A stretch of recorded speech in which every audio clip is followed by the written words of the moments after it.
জাতীয় নির্বাচনের কৌশল পাল্টে গেল উপজেলা নির্বাচনে।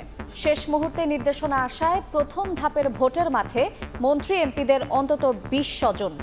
সাংগঠনিক শৃঙ্খলা ধরে রাখতে মানতে বাধ্য করা হবে কেন্দ্রের সিদ্ধান্ত।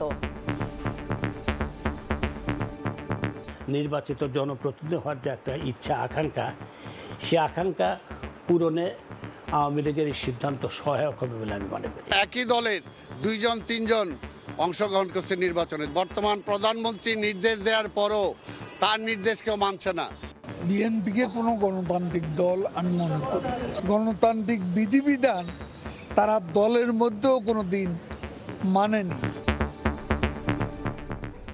দেখছিলেন প্রধান শিরোনাম। দুপুরের সময়ের সঙ্গে আছি আমি শায়লা রহমান ইমা। এবার অন্যান্য শীর্ষ সংবাদ।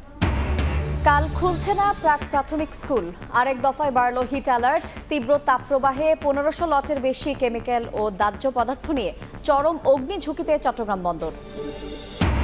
বেরিয়ে আসছে শেয়ার বাজার কেলেঙ্কারির থলের বিড়াল। অনলাইনে গুজব ছড়িয়ে অস্থিরতা সৃষ্টির দায়ে ডিবির জালে ৩ জন জড়িত সরকার বিরোধী কর্মকাণ্ডে বলছে পুলিশ।